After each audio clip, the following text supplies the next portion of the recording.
வணக்கம். இன்றைக்கி எங்கள் வீட்டில் வந்து பீர்க்கங்காய் இறா போட்டு வதக்குறோம். பாருங்கள் எல்லாரும். 2 கரண்டி எண்ணெய் ஊற்றி இருக்கிறேன். இந்த வெங்காயத்தை போடுறோம் பாருங்கள். வதங்கிட்டோடனே தக்காளி வந்து ஒரு பாதி தக்காளி தான் போட்டுக்கிறேன். ரொம்ப தக்காளி போடக்கூடாது, ஏன்னா புளிப்பாயிடும். அதனால் வந்து அது போடக்கூடாது. இந்த அரைச்சி வச்ச மசாலா வந்து கொஞ்சோண்டு கறி மசாலா இது போட்டுருக்குறேன்.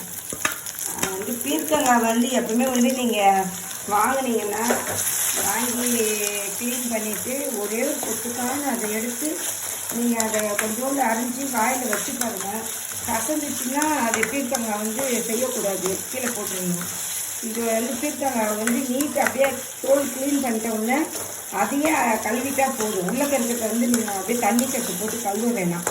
நீங்கள் அது கழுவுனீங்கன்னா வந்து என்னன்னா அந்த இப்படி இருக்காது. இந்த காய் வந்து இந்தமாரி இருக்காது, தண்ணி சத்து மாதிரி இருக்கும். உங்களுக்கு நல்லா இருக்காது, சதுன்னு இருக்கும். அந்த பாருங்கள், இதை பீர்க்கங்க நல்லா பச்சை தண்ணி மாதிரி இருக்குது பாருங்கள். கழுவிட்டாலே போதும். முழுசாக அப்படியே அதை அந்த சீவி தோலை எடுத்துகிட்டு அப்படியே கழுவிட்டு அப்படியே இதில் அரிஞ்சு வச்சு இப்போ இதை அப்படியே இதில் வதக்கிட்டு நல்லா வதங்கி வரணும். இந்த இது கொஞ்சம் இந்த பாருங்கள், இந்த காயை வந்து இது போடுறேன். இது போட்டு இந்த காய் வந்து ரொம்ப தண்ணி ஊற்றக்கூடாது, ஏன்னா இதுவே அப்படியே தண்ணி ஊற்ற மாதிரி வந்துடும். இந்த இறா போடுறோம் பாருங்கள்.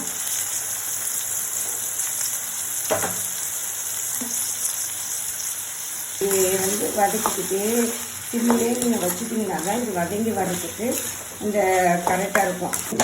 இப்படி நல்லா கொஞ்சம் கால் லைட்டாக தண்ணி தெளித்தா போதும், ரொம்ப தண்ணி தெளிக்கக்கூடாது. இதில் பீர்க்கங்காய்க்கு இந்த ஆவிலே பீர்க்கங்காய் வந்து வெந்துடும் நல்லா அழகாக. அப்படியே இந்த இதில் ரொம்ப தண்ணி விட்டிங்கன்னா அப்படியே குளக்குலன்னு ரொம்ப குளக்குலன்னு ஆகிடும், எடுத்து சாப்பிட முடியாது. இந்த இறை கலர் இறை பீர்க்கங்காய் கலரில் பீர்க்கங்காய்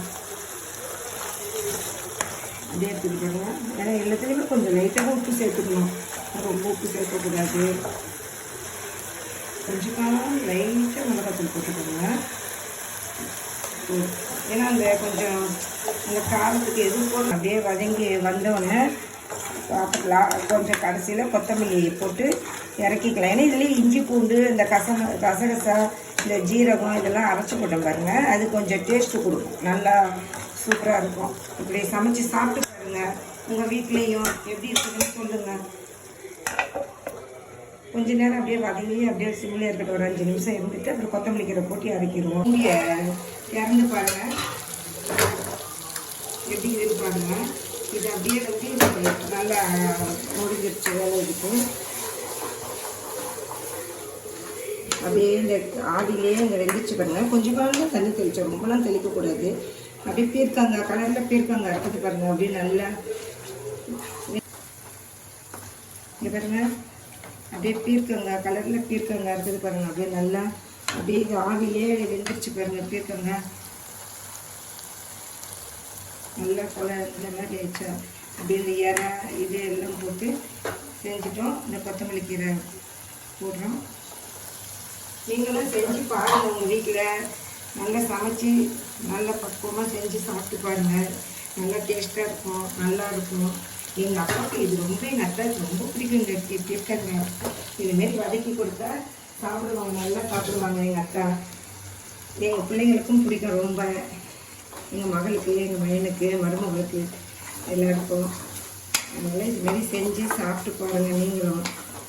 இதுக்கு வந்து தோசைக்கு வச்சு சாப்பிட்லாம், தோசைக்கு சாப்பிட்லாம், ரொட்டிக்கு சாப்பிட்லாம், சாப்பாடுக்கும் வச்சு சாப்பிடலாம்.